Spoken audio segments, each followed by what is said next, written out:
Обвинителството за организиран криминал и корупција отворило предистраги за актуелни владини функционери. Ова го обелодени шефицата на обвинителството Вилма Русковска, но не кажа за кои функционери и за какви кривични дела станува збор. Сепак се работи за предистражни предмети, така да не би можела да кажам. Метла за дел од министрите и функционерите најави премиерот Зоран Заев. Министерот за здравство Венко Филипче не одговори конкретно дали мисли дека тој лично ќе биде дел од чистката, но велики има промени на раководните структури во неговиот ресор. Филипче е убеден дека тој за кратко време успел да реши дел од проблемите во здравството. Таква анализа и јас лично, меѓутоа и дел од тимот во Министерството за здравство правевме и за раководните структури на сите јавно здравствени институции. Така да јас верувам дека во следниот период кој што доаѓа, ова прашање дефинитивно ќе се расчисти. Конкретен одговор дали очекува да биде дел од реконструираните министри не даде ниту Рената Дескоска, која од министерка за образование стана министерка за правда. Да се враќам во образование нема, сепак не сум јас Никола Тодоров и да ги шетам сите ресори се.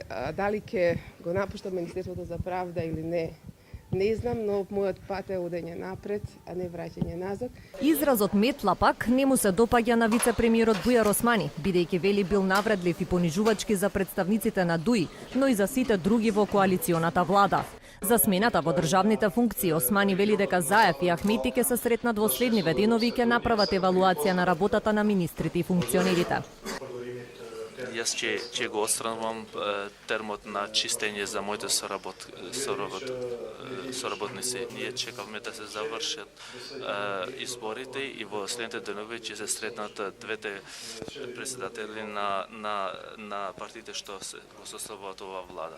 Непотизмот, односно вработувањата на роднините на функционери, доделувањата на грантови на семејствата на функционери, сомнителните тендери, луксузирањето на одредени градоначалници, лошата реализација на капиталните инвестиции од минатата година, која продолжи во првото 3 месечи од годинава, функционери како хазбили кои не доаѓаа со месеци на работа, а земаа плата, се дел од причините поради кои владата во изминатиот период се најде на удар на јавноста.